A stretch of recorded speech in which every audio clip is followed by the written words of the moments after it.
কারিবের কথা কর্ণকুহরে প্রবেশ করা মাত্রই প্রিয়দর্শিনী ও সামিরা দুজনেই কারিবের দিকে তাকায়। কারিব যদি মন দিয়ে প্রিয়র চোখ পর্যবেক্ষণ করত, তাহলে সে দেখতে পেত তার প্রতি তীব্র অভিমান, একরাশ ঘৃণা। যে চোখে তার জন্য একসময় ভালোবাসারা ভিড় করত, আজ সেখানে বাস করছে তার জন্য তীব্র ঘৃণা। এমন সময় সামিরা বলে ওঠে, কি এমন কথা বলবে ওকে যে রুমে যেতে হবে? এখানেই আমার সামনেই বলো। সামিরার এই নির্লজ্জের মতো কথা শুনে প্রিয়দর্শিনী আর চুপ থাকতে পারে না। সে বলেই ফেলে, স্বামী স্ত্রীর একান্তে কী কথা বলবে সেটা নিতান্তই তাদের ব্যক্তিগত ব্যাপার।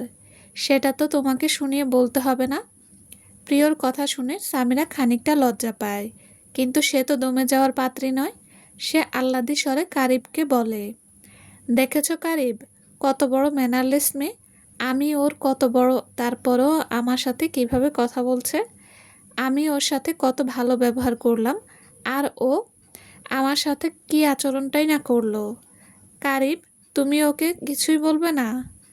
সামিরার কথা শুনে কারিব হালকা বিরক্ত হয়ে প্রিয়দর্শিনীকে বলে, বড়দের সাথে কিভাবে কথা বলতে হয় সেটা তুমি ভুলে গেছো প্রিয়দর্শিনী?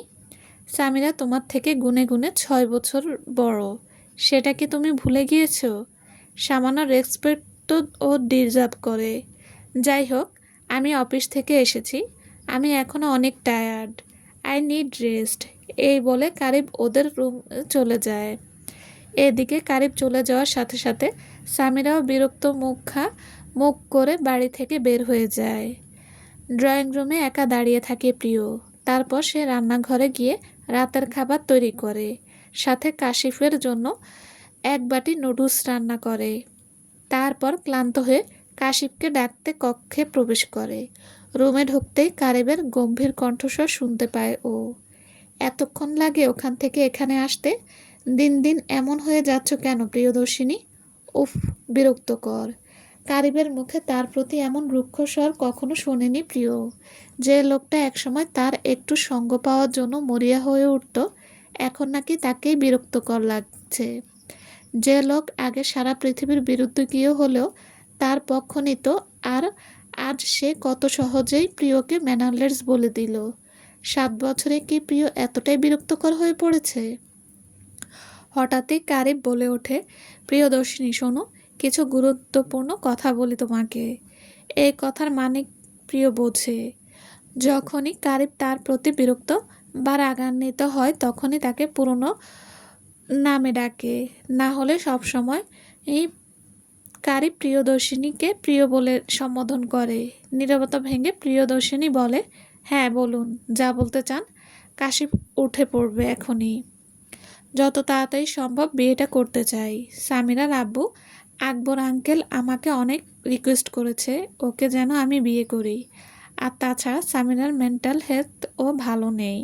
ও দিন দিন আত্মহত্যার প্রবণ হয়ে যাচ্ছে, আর ও আমাকে ছাড়া আর কাউকে বিয়ে করতে চায় না। দেখো না ও আমার প্রতি কতটা অবসেসড। আর আকবর আঙ্কেল আমাদের পরিবারের সংকটাপন্ন অবস্থায় অনেক সাহায্য করেছিলেন, আর তাই তো আব্বু আর আকবর আঙ্কেল মিলে এই তো আমাদের বিয়ে ঠিক করেছিলেন। কিন্তু আমার জন্যই তো সেটা আর সম্ভব হলো না। আব্বু আজও সেই অপরাধ ভোগে ভোগে। আমি যদি সেই সময়। কারিব তার কথা শেষ করতে পারল না, তার আগেই বলে উঠল, কেন আমাকে বিয়ে করলেন সেই জন্য আফসোস হচ্ছে? এসব তুমি কি বলছো প্রিয়? আমি তোমাকে নিজে ভালোবেসে বিয়ে করেছি। তাছাড়া তুমি মেয়ে হয়েও তো সামিরার কন্ডিশনটা তোমার বোঝার কথা। তোমার কি ওর ওপর একটু মায়া হয় না? আমরা তো পরিবারের মতোই, বলো।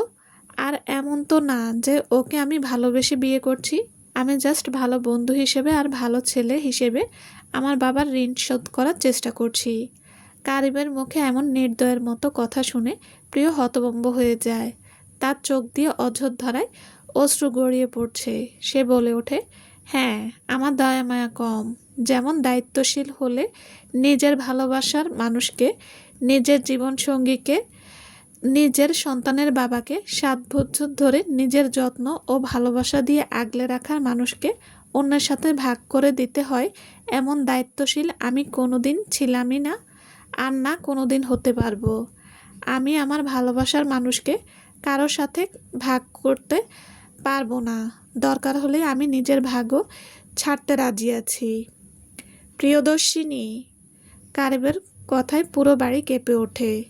প্রিয়, তোমাকে তো সবই বুঝিয়ে বললাম আমি যে ছেলে হিসেবে বাবার ঋণটা আমি শোধ করতে চাই। আর তাছাড়া মেয়েটার কথাও একবার চিন্তা করো, ও মরে যাবে।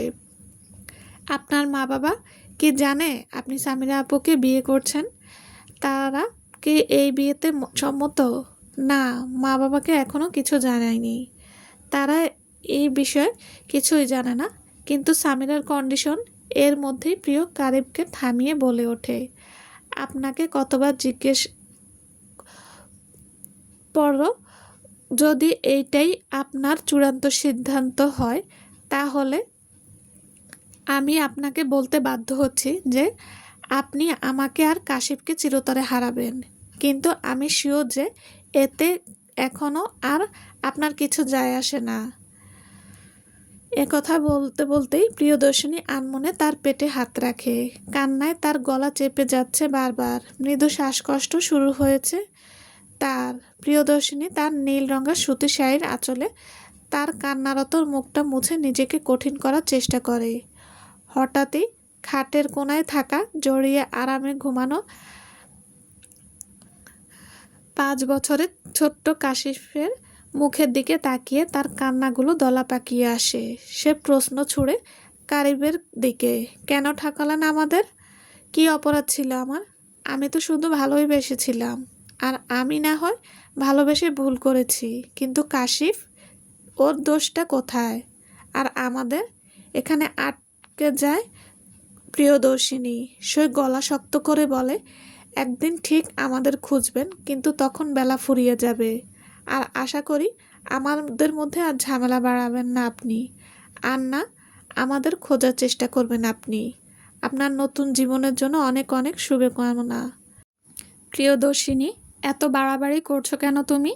আর কাশিফকে এর মধ্যে টানছো কেন?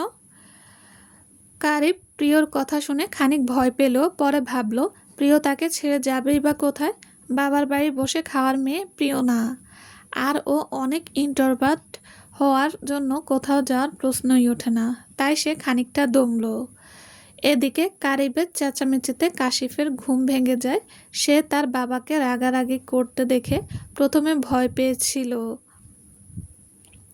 তারপর তার মাকে কাঁদতে দেখে তার বাবার দিকে তাকিয়ে বলে, বাবা, তুমি আম্মাকে বকেছো কেন?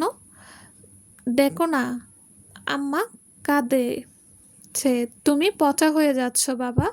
তারপর সে প্রিয়র খাটের ওপর দাঁড়িয়ে প্রিয়র কান্না মুছে দিতে দিতে বলে, কেঁদো না মাম্মা, দেখো বাবা আচ্ছা করে বকে দিচ্ছি, এখন হাসো। ছেলের কাণ্ডে প্রিয় আবেগে আরও কান্না পায়। যে ছেলে তার বাবাকে কেউ কিছু বললে তার সাথে কথাই বলতো না, আজ সে তার মায়ের জন্য সেই বাবাকে বকা দিচ্ছে। এর মাধ্যমে প্রিয়দর্শিনী নিজেকে আরও শক্ত রাখার প্রেরণা পায়। সে আর কিছু না বলে কাশিফকে নিয়ে পাশের রুমে চলে আসে। আসার আগে বাটিতে করে কাশিফের জন্য রাতের খাবার নিয়ে আসে। আর সে রাতে আর কিছু খায় না। অন্যদিকে সব মিলিয়ে কারিবের সব কিছু এলোমেলো লাগছে। মনে হচ্ছে কিছু ভালো হচ্ছে না। ওইদিকে সারা রাত প্রিয় দু চোখের পাতা এক করতে পারে না। ফজরের নামাজের পর ঘুমোর অতলে তলিয়ে পড়ে। অন্যদিকে ঠিক এই সময় কারিবের ফোনে জরুরি ফোন কল আসে। সে ওপর পাশের ব্যক্তির কথা শুনে হন্তদন্ত হয়ে ভোর সকালে বেরিয়ে পড়ে। কাল প্রিয়দর্শিনীর বলা কথাগুলো শোনার পর কারিব কিছুটা অপরাধবোধ অনুভব করে। তার ওপর প্রিয় ওকে ছেড়ে যাওয়ার হুমকি দিয়েছে, কাশিফকেও দূরে সরিয়ে নেবে ওর থেকে। কারিব ভাবতেই পারে না প্রিয় ওর বিরুদ্ধে গিয়ে কথা বলছে। যে মেয়েটা আগে কারিব যা বলতো সব চোখ বন্ধ করে মেনে নিত, সেই মেয়েটাই আজ ওর দিকে আঙ্গুল তুলছে। এসব ভেবে ভেবেই কারিব আর রাতে ঘুমাতে পারে না। তাছাড়া আজকে তার সাথে প্রিয় আর কাশিফ নেই, তাই একা রুমে তার আরও ঘুম আসছে না। তাই সে ভাবে হুটহাট কি কোনো ভুল সিদ্ধান্ত এর দিকে এগুচ্ছে সে? এমন তো না সে সামিরাকে ভালোবেসে বিয়ে করছে, সে তো শুধু ওকে বন্ধু হিসেবে বাঁচাতে চাচ্ছে। কারিব নিজেকে নিজেই প্রশ্ন করে, বিয়ের সিদ্ধান্ত নিয়ে কি ভুল করা হচ্ছে? এরকম ভাবতে ভাবতেই তার চোখ প্রায় লেগে আসে। এমন সময় তার মোবাইল ফোন বাজতে শুরু করে। সে ঘুমিয়ে যাওয়ার প্রথমবার কলটা রিসিভ করতে পারে না। দ্বিতীয়বার কল হতেই সে সাথে সাথে রিসিভ করে সামিরার বাবা আকবর রহমানের কান্না ভেজা কণ্ঠ শুনতে পায়। হ্যালো কারিব, শুনতে পাচ্ছ? সামিরা আত্মহত্যা করার চেষ্টা করেছে, অবস্থা অনেক খারাপ। আমার এখন ওকে নিয়ে সিটি হসপিটালে আছি। ও বাবার তোমার কথা বলছে। তুমি কি একটু আসতে পারবে বাবা? এই কথা শোনার পর কারিব হতবাক হয়ে যায়। সে আকবর রহমানকে বলে, কখন ঘটিয়েছে এই ঘটনা? এখন ওর কী অবস্থা? গতকাল রাত 3টার সময় আমি শব্দ শুনে ওর রুমে গিয়ে দেখি হাত কেটে অজ্ঞান হয়ে পড়ে আছে। তারপর তাড়াহুড়ো করে হাসপাতালে এনেছি। এখন জ্ঞান ফিরেছে, স্যালাইন দিয়ে রাখা হয়েছে। তুমি পারলে একটু তাড়াতাড়ি এসো বাবা। হ্যাঁ আঙ্কেল, আমি যত তাড়াতাড়ি সম্ভব আসছি। এই বলে কারিব দ্রুত শার্ট প্যান্ট পরে রেডি হয়ে নেয়। রুম থেকে বের হয়ে সে দেখতে পায় পুরো ফ্ল্যাট অন্ধকার। তার মানে প্রিয় এখনও ওঠেনি। তাই সে সব জানালা খুলে দিয়ে বাইরে থেকে ফ্ল্যাটে তালা মেরে দ্রুত পায়ে চলে যায়। কারিব যখন হাসপাতালে প্রবেশ করে তখন ঘড়িতে ঠিকঠাক 7টা বাজে। হাসপাতালে ঢুকেই কারিব রিসেপশনের কাছ থেকে সামিরার বেড নং জেনে সেদিকে এগুলেই আকবর রহমানের সাথে দেখা হয়। আকবর রহমানের পাশেই দাঁড়ানো কারিবের ছোট ভাই কৃষব আর ওর স্ত্রী নাবিলা। কারিবের মতো ওরাও খবর পেয়ে ছুটে এসেছে। কৃষব ওর ফ্ল্যাট কারিবদের ফ্ল্যাট থেকে ফ্ল্যাট বেশি দূরে নয়। কৃষব ও নাবিলা দুজন ক্লাসমেট ছিল। সেখান থেকেই প্রেম, তারপর বিয়ে। এখন কৃষব একটা ব্যাংকে জব করে আর নাবিলা পাশেই একটা কিন্ডারগার্টেনের টিচার হিসেবে আছে। আজকে ভোরেই খবরটা জানতে পেরেছে তারা। খবরটা নাবিলা পেয়েছে, তার কারণ নাবিলা হলো সামিরার ফুফাতো বোন, অর্থাৎ আকবর রহমান হলেন নাবিলার মামা। ওদের দেখে কারিব বলে, তোরা এখানে? এই তো ভাইয়া, ভোরেই খবরটা পেয়েছে, দ্রুত রওনা দিয়েছি। আমরা মাত্র এসেছি, নাবিলা উত্তর দেয়। হঠাৎই নার্স এসে জানায় রোগী আবারও পাগলামি শুরু করেছে এবং কারিব নামের কাউকে ডাকছে। এ কথা শুনে তারা সবাই দ্রুত পায়ে কেবিনে ঢোকে। কারিবকে দেখতে পেয়ে সামিরা খানিকটা শান্ত হয়। উত্তেজিত হয়ে বলে, কারিব তুমি এসেছো? আমি জানতাম তুমি আসবেই। ওই মেয়েটা তোমাকে আটকে রাখতে পারবে না, তুমি আমার কাছে আসবেই। কারিব, তুমি তো আমাকে বিয়ে করতে চেয়েছো, বলো। আমি তোমাকে যত তাড়াতাড়ি সম্ভব বিয়ে করতে চাই কারিব, না হলে আমি এ জীবন আর রাখবো না। কাঁদতে কাঁদতে বলে, তুমি কি পাগল হয়েছো সামিরা? তুমি আত্মহত্যা করার চেষ্টা করছো কেন? তুমি কিছু বুঝছো না কেন? নিজের ক্ষতি করার মানে কি সামিরা?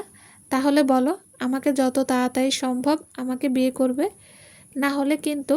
ওদের কথা শুনে নাবিলা ও কৃষাব হতবাক হয়ে যায়। এ কি শুনছে তারা? কৃষাব না পেরে জ্বলে বলে ওঠে, এ কি শুনছি আমি? ভাইয়া, তোমার চিন্তা শক্তি কি লোপ পাচ্ছে দিন দিন? তুমি সামিরাকে বিয়ে করতে চাচ্ছ? ভাবি আর কাশিফের কি হবে তাহলে? এ কথা শুনে সামিরার মুখ কালো হয়ে যায়। কারিবকে বিয়ে করার জন্যই ওর এত কষ্ট করা প্ল্যান ভেস্তে যাবে ভেবে চিল্লিয়ে কৃষককে বলে, এটা তুই বলার কে? এটা কারিব আর আমার বিষয়। আমরা যে সিদ্ধান্ত নিয়েছি তার মধ্যে তুই আগ বাড়িয়ে কথা বলছিস কেন?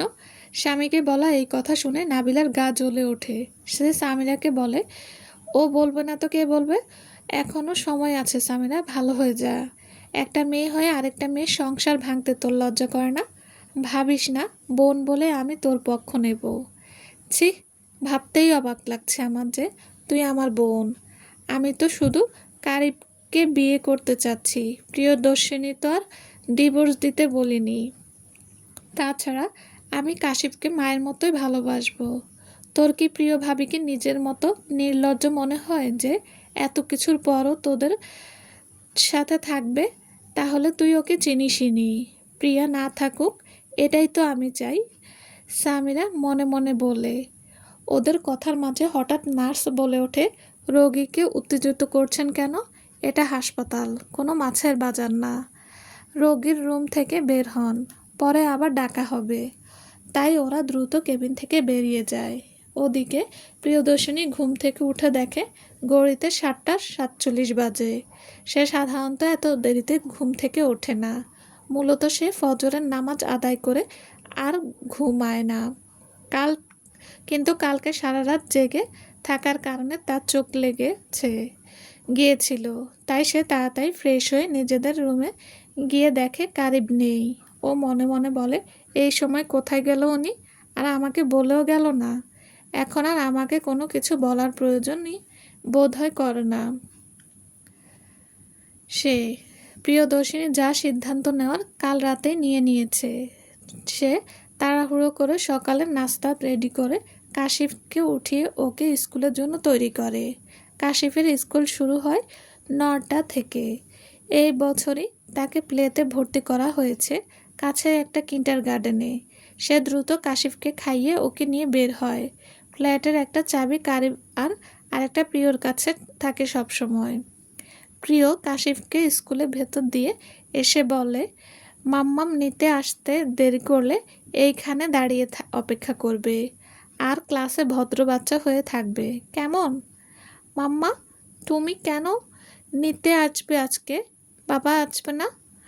প্রিয় আনমনে বলে ওঠে, তোমার বাবার গুরুত্বপূর্ণ কাজ আছে নিশ্চয়ই। তারপর আবার বলে, কেন, আমি আসলে তোমার ভালো লাগবে না বাবা? না, লাগবে না। কেন মাম্মা? আমার অনেক ভালো লাগবে, আমি অনেক খুশি হব। আচ্ছা, এবার আমি আসি, তুমি সাবধানে ক্লাসে যাও। প্রিয়দর্শিনী বাসায় ফেরে 9:30-এ। এসে সে তার বাবাকে কল করে। পুরো পৃথিবীতে 3জন পুরুষকে সে সবচেয়ে বিশ্বাস করত, তার বাবা, তার আর ভাই আর কারিব। কিন্তু এর মধ্যে একজন লোক খুব সুন্দর করে তার বিশ্বাস ভেঙে দিয়েছে। তাই বাবা আর ভাই এখন তার একমাত্র ভরসার স্থান। পলাশ সাহেব সকাল সকাল প্রিয়র কল্পে চিন্তিত হয়ে পড়লে, কেমন আছো প্রিয় মা? বাবার আদর মাখা কণ্ঠ শুনে প্রিয়র কান্না চলে আসে। নিজেকে সামলে সে বলে, আমি ভালো আছি বাবা, তোমরা কেমন আছো?